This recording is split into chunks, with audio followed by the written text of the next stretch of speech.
Well, hello and welcome to Old People This Week. My name is Jeff, and that guy there, the one who cuts his own hair, poorly, I might add. Look at that perfection, That's Mike. flawless perfection. We are your hosts. Paul is over in Europe. Hello, it's Paul and Louise from the little town of Barga here in Tuscany. He's over there causing trouble, which I'll get into in a few minutes. It's your job, I mean you, the viewer, to subscribe and tell every boomer you know to check us out. Every new subscriber gets an autographed picture of Mike washing his car while wearing In the my Crocs. Crocs, in my Crocs you camouflage Crocs. The Absolutely. camouflage Crocs he borrowed from the 16-year-old girl who lives next door to him. My first rant of the day is I'm having trouble sleeping. I just can't get comfortable. I'm too hot or too cold. I don't know if I'm going through some kind of a male menopause, but it's been difficult. That's why your hair looks like that. Yeah, my hair is You get some good straight sleep up you know. there. I sleep on my side. Mike, I bet you sleep on your stomach. No, on my side. Good. I don't trust people who sleep on their stomach with their face planted into the mattress. No. They have no sense of humor. Yeah, no sense of humor. All right. We have some comments, which are great. One from a person named Janice McAllister, 84. She said, I'm 55, and it's 2:30 a.m., and I'm laughing so hard at y'all. So she's from south of the Mason-Dixon line. Love it. I'm so happy I found this podcast, and yes, those people have no idea how to run their lives. I love the manicure-pedicure discussion. I don't know what people See? she's talking about, but I remember the manicure-pedicure discussion. Yeah, you were giving me shit about having a manicure and a pedicure, Oh, it's kind of which goes along weird. with my perfect haircut. Yeah, you got everything all together. Absolutely. And then we got a comment from somebody named Aurora, and in capital letters and bold it says, I love it, Mike, Paul, and Jeff. And with 5 hearts. Not 1 heart, not 2 hearts, not 3, but 5. 5. Someone with great taste. Yes, an extraordinary taste. And then we got one from somebody named Tina. Said, y'all must not be good watchers because the video of the guy calling his friend to say goodnight was a joke. Couldn't you see him laughing the whole time? I was just calling to tell you good night. What do you mean? I was just calling to tell you good night. All right, man. Well, good night. That's really sweet of you. I hope you have a great night. Yes, of course we could see him laughing the whole time. You're right, it's probably a joke, but underlying it was this story that it was a thing, that guys were calling other guys to say goodnight to him, and Mike and I take objection to that. Except Mike does call me every once in a while to whisper sweet nothings into my ear. Tell you how before I go much to I bed. miss you. Ask you if your wife is home. Oh, gosh. All right, we have local, national, international news. Then we're going to get into a long talk about one of our favorite topics, Mr. O.J. Simpson. Yeah.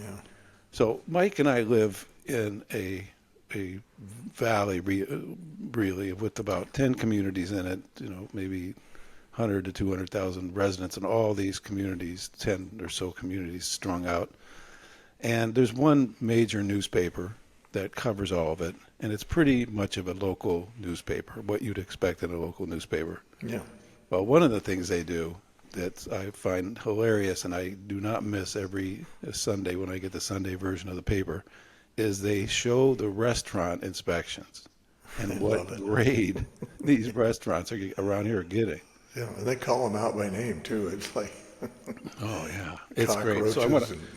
So this past Sunday, I get the paper, and I turn to that section, and I'm going to read to you the violations from this one restaurant that shall remain nameless because I don't want to humiliate them any worse than they have been. But this is what it said their violations were. Improper food cooling methods. A bin of mussels missing the shell stock tags. I don't know what that means. A bee at the cook's line. No, that's not good. No. A worm on the floor next to the front door. No. And, drum roll please, dog urine was stored in a squirt bottle. Now, why in hell does a restaurant have, in the back where food's being prepared, a squirt bottle full of dog urine? Well, here's the backstory. There's a backstory. There is a backstory. This got covered on the evening news last night. But it turns out the restaurant owner claims that it's not dog urine. It's in fact a repellent that they squirt along the base of the wall in front of the restaurant to keep dogs from urinating on the wall. By the way, I'm not going to go to that restaurant for a while. Not with a worm inside the front door. Yeah, a worm inside the front door, and you look over and there's a fly, no, a bee somewhere. In the kitchen, And then if the guy walks towards me with a squirt bottle, I'm getting the hell out of there. Oh, well, okay, that's all right. All right, that's local news. We have to cover the local news. Yeah. Here's the national news. Now, Mike, do you know who Sabrina Carpenter is? Not for sure, no. Clearly didn't read the rundown. I know that now, because it was in there. But she's a pop singer. And Still don't know who she is. well, she's very popular. I mean, she's like, but by the way, guys our age are not expected to know who the latest pop singers are. Yeah, please. I mean, what are we supposed to do? I mean, I knew the latest pop singers back in the 1970s. Why would I know them now? They're all the same anyways, Yeah. by the way. Yeah. So this one is getting a lot of criticism for the sexual nature of her lyrics and her stage show. Now, by the way, in defense of this young person, rock and roll has always had sexual connotations to it, and people always acted sexy on stage, both men and women, rock stars. Yeah, I mean, did you see the J-Lo and Shakira halftime at the Super Bowl a couple of years ago? I mean, Jesus. Yeah, That was, yeah, that's what I mean. So, but they're picking on this Sabrina Carpenter. So I got into it. I wanted to see what the hell she does that's so damn terrible. She does this thing called, let me just read this. She's getting judged for her performances on the Short and Sweet tour, particularly for the Juno position, which has drawn attention online. Do you know what the Juno position is? yeah, it's the doggy position or something. Nothing to do with doggies or missionaries or anyone else. It's the Juno position, and I'll read what it is. I looked it up. In the context of Sabrina Carpenter's song Juno, so it relates to her song Juno. Juno positions refers to the various sexual positions she performs on stage while singing the line, "Want to try out some freaky positions?" Have you ever tried this one? So now I'm going to show you a video of one of them, of the positions. I'm on the edge of my chair. Oh, you will be. By the time you see this, you'll be more than that. You'll be running out to buy Ticketmaster and get some Sabrina Carpenter I tickets. doubt it. All right, here it goes.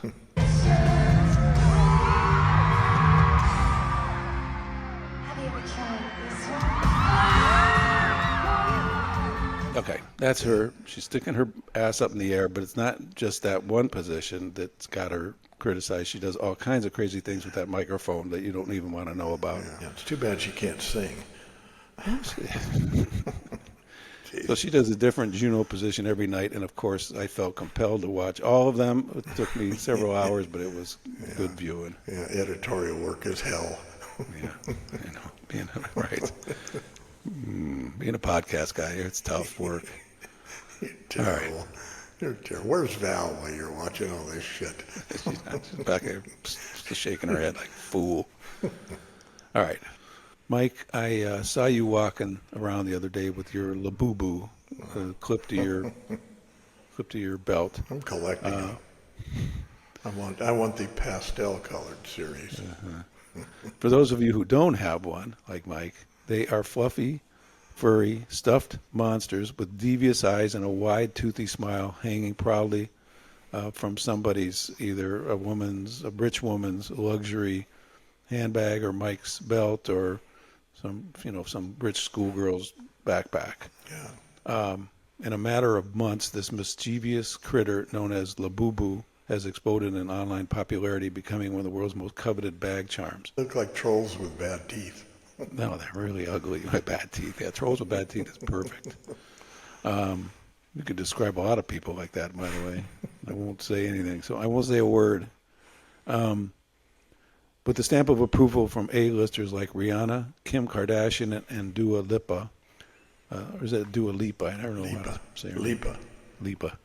Labubu is a blind box toy manufactured by Pop Mart, a Chinese toy company. A blind box toy is a collectible figure sold at random in a sealed box so that the buyer has no idea what they're getting. You know, I didn't understand this because I actually went online to that Pop Mart website. Yeah. And it wasn't blind boxes. You could see what you were buying, but everything was sold out. Oh, yeah, I can imagine. Everything. I mean, you would just go page after page, just said sold out, every one of these Labubus. So, anyway, that's what a Labubu is, and I know. Did you see that feature on the news the other evening? There was a life-size Labubu What do you do with that? sold in China for something like $1 million. What do you do with the life-size one? Hell, who knows? What do you do with the one you hang on your purse? Well, you look good It with makes that, it- but you're not going to hang a life-size one on your purse. You can hangs carry it around in your back, though, Mike. Ugly little thing on your bag. And why did you do that? Pay $30,000 for a handbag and then hang a 20-cent stuffed animal on it. I went on. The most of them cost like between $30 and $60. Really? So you're right. You buy a $40,000 handbag and hang a $60 ugly-looking troll on it. Okay. We're constantly talking about bad airplane behavior. What was the last one that Paul told us about, where they found that British Airways steward dancing naked In the on top restroom. of the toilet in one of the bathrooms? Yeah. That guy's pretty creative because there's no room in those damn restrooms. No, there's not room to take a pee in, let alone to just be Get dancing. around naked. undressed and dance. I can't stand airplane restrooms. They're slanted up, and so when you're standing there and you got to take a pee, your head has to tilt back, and Yeah, it's a difficult thing. they're horrible. Women don't care about that stuff, though. They just sit down and take care of business. All right, and then what else I want to tell you about? But that's not the bad behavior in the related to airplanes is not it's the story I want to get into here. This bad behavior occurred in the terminal. Now, this is a video of a woman having a meltdown when she found out that her bag weighed too much.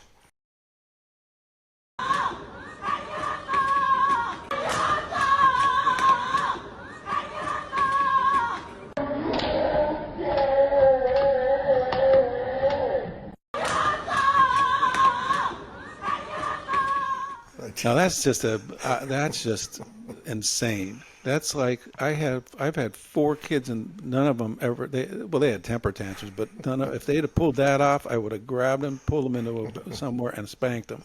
And that woman is sitting rolling around on the ground screaming.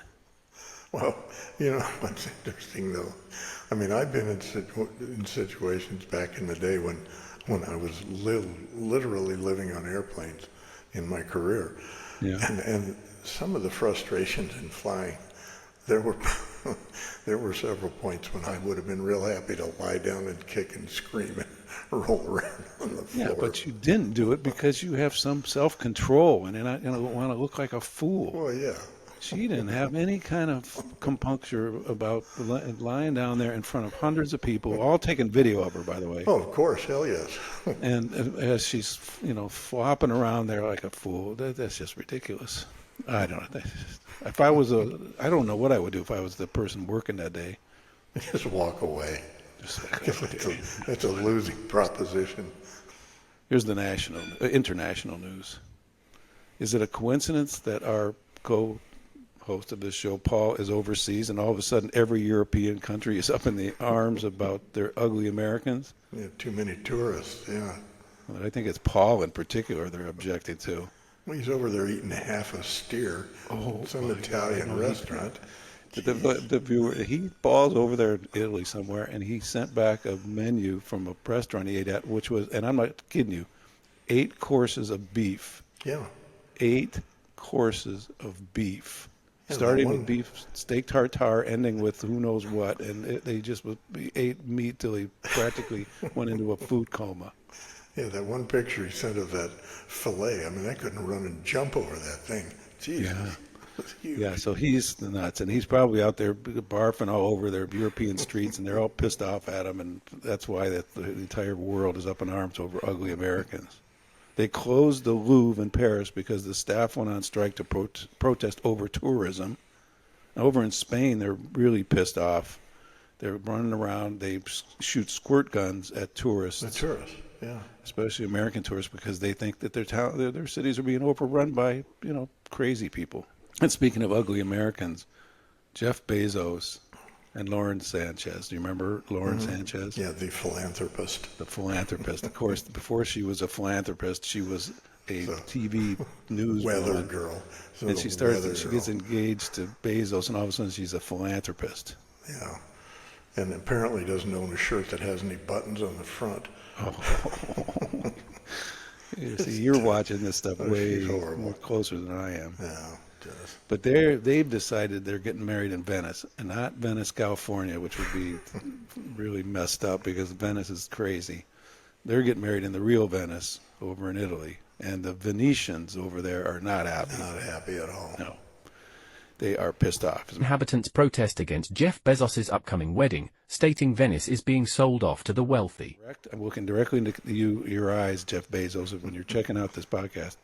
Don't go to Venice and get married. They don't want you there. They don't want you and your philanthropist there. Come to my house. I'll give you my backyard. You give me $10 million, and I will even officiate your wedding. No.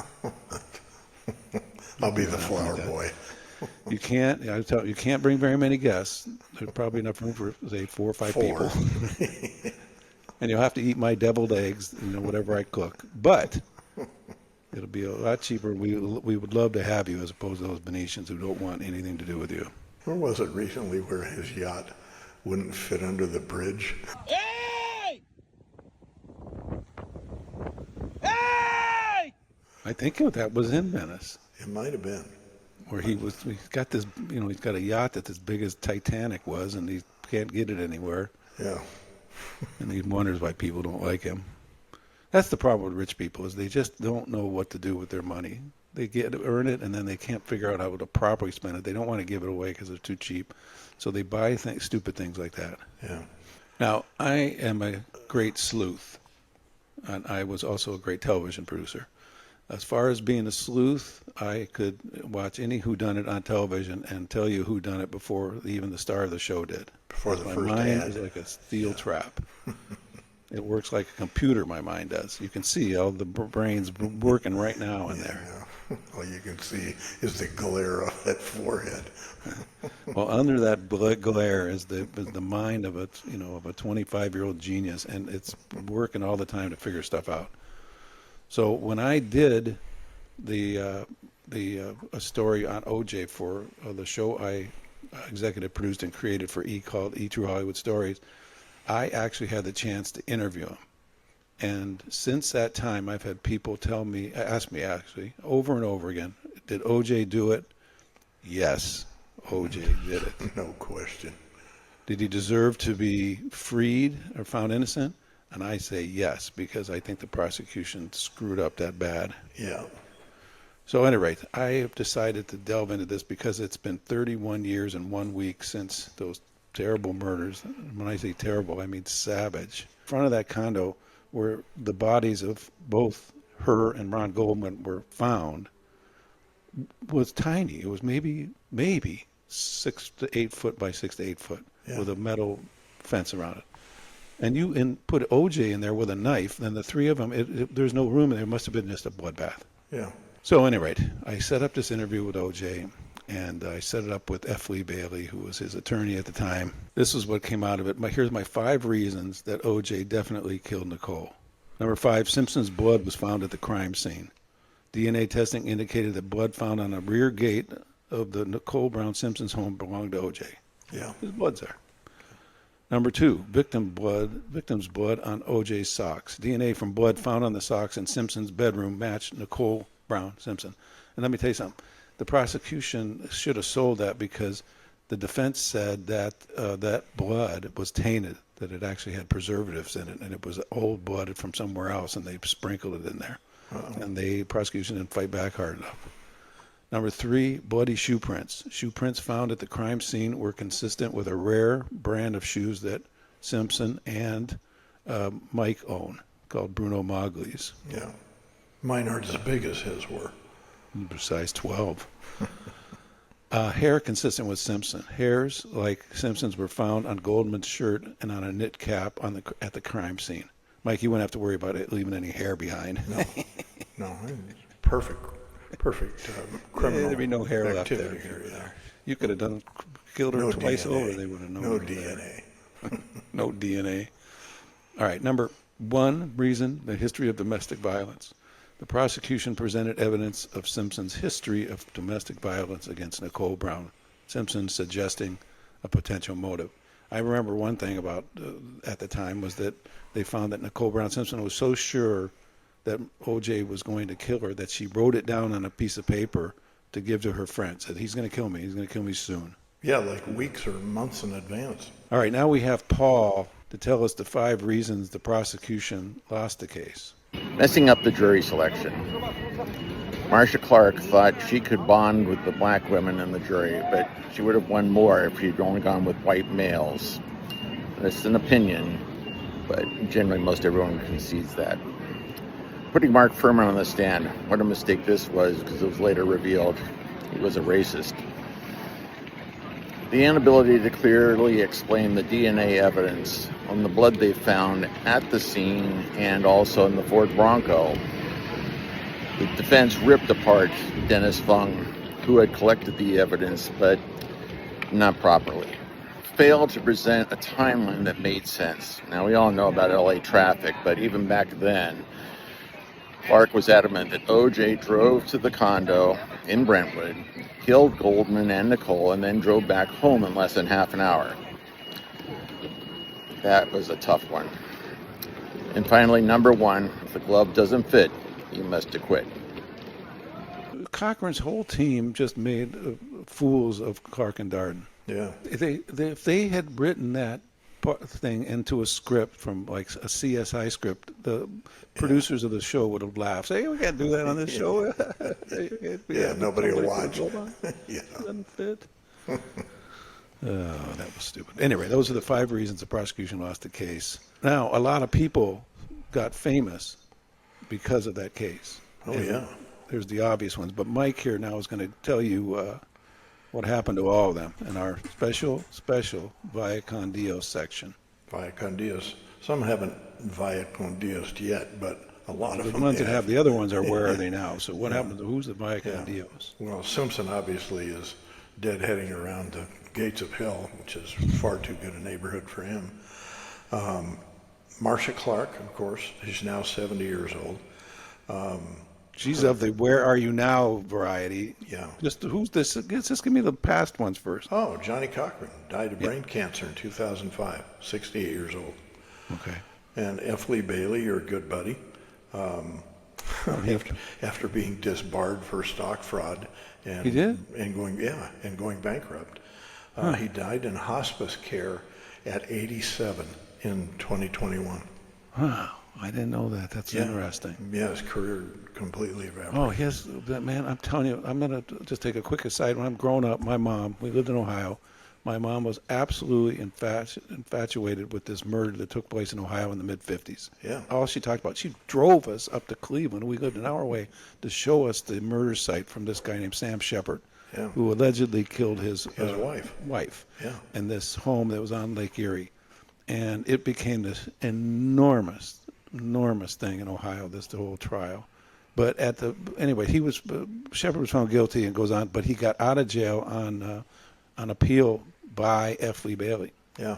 That's how Bailey made his name. All right, so Mike, who would happen to some of these other characters? Well, and then Robert Kardashian, of course, the scion of the famous Kardashian clan. It's interesting because he was originally O.J.'s friend and joined the defense team, but then realized that O.J. was guilty, and they never spoke another word to each other after the trial. And Kardashian died of cancer in 2013 at 59 years old. And if he could only see what happened to his family. Oh, man. His He could've daughter's a retired. lawyer. He could've Kim's retired a lawyer earlier. like he is now. Yeah, right. Yeah. And his Please. son-in-law isn't a son-in-law anymore. No, Yeah. it wasn't even a son-in-law. What Maybe is it? Yeah. he married. An it-in-law. What's an it-in-law? Whatever. It's not even an in-law. He married his ex-wife or his widow.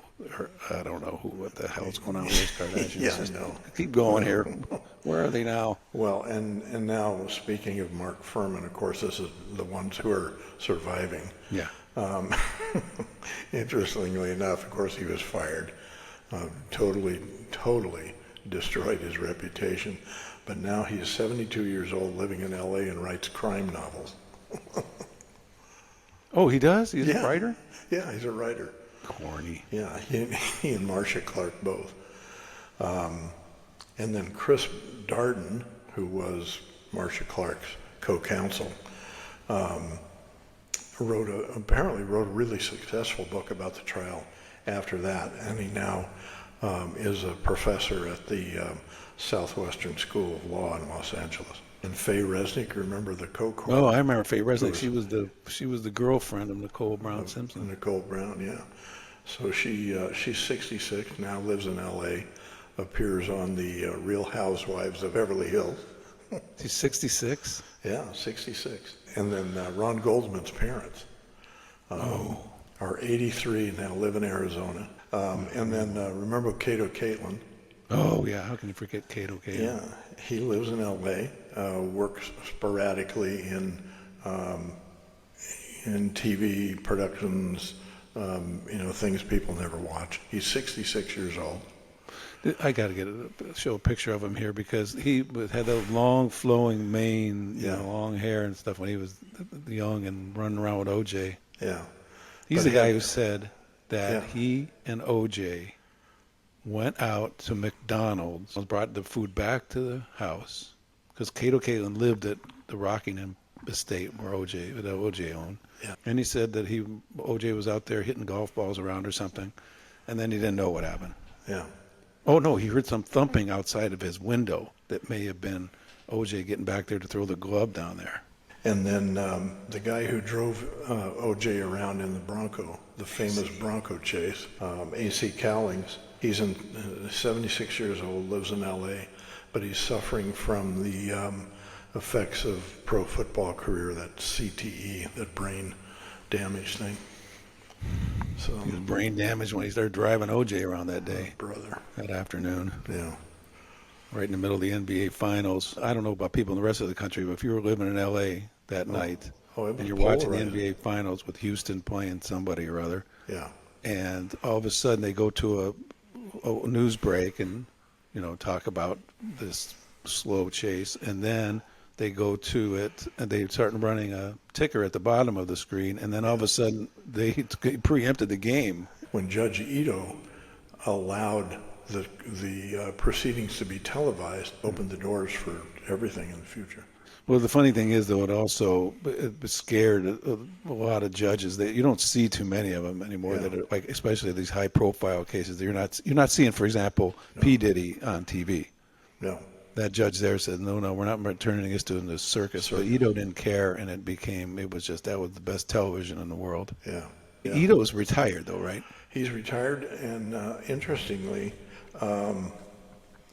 his wife was Mark Furman's boss in the police department. Oh, really? Yeah.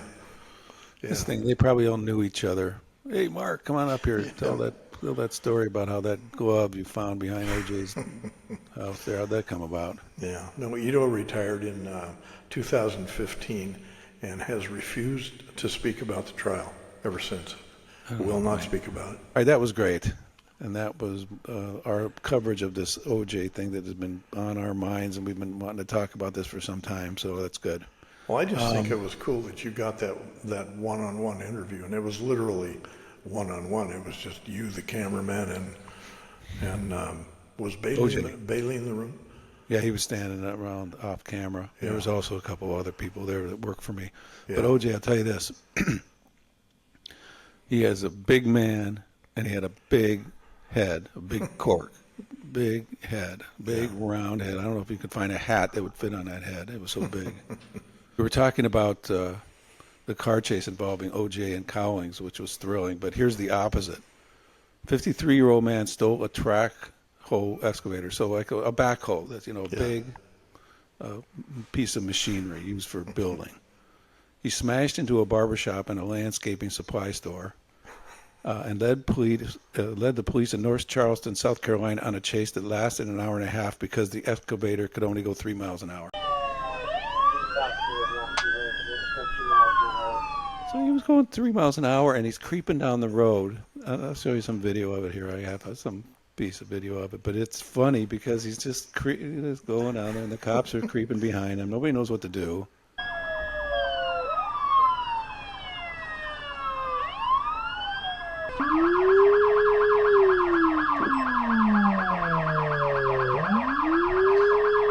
No, because he could turn that bucket around and smash a cop car. That's true. So they're not getting close. They were thinking being discreet is a little better than trying to pull him over. Who knows what he just did. let him run out of diesel. Yeah, run out of diesel. That might take a week. Okay. And now the following and final thing of this week's show is our always ever-present, very popular Florida man story. Florida man. Yeah. And this is a famous one. This is one. This is a throwback. I reached into the archives to get this because this is a super famous one. Around 1:30 a.m. on October 11th, 2015, a driver named Joshua James ordered a large drink at a Wendy's. So he pulls up to the window where he's going to get his drink. But instead of reaching out for the drink, the woman who was working inside opens up the window, and he, what's his name, Joshua, throws a 3.5-foot alligator through the open window. Live alligator. A live alligator. So it goes in there snapping all over the place, chasing people around inside the restaurant, and this guy was just took off. Luckily, nobody was hurt in the incident, and the alligator was safely captured and released into a canal. So they arrested the dude. He revealed that the alligator, that he had found the alligator on the side of the road. He was loaded on marijuana or whatever, and he took the alligator with him and threw it through the window. They charged him with assault with a deadly weapon, and the deadly weapon being the crocodile. Yeah, I'm wondering how screwed up he must have been to find it in the road and go, you know what? I'm going to put him in my car and take him for a ride. Yeah, it's not like you go handling those things, just like rough handling them. They'll bite your arm off. Well, hell yes. Not like you find a stray pup along the road. No, not a stray pup. I wouldn't pick up anything on the side of the road. Pups, humans, alligators, nothing. Brother.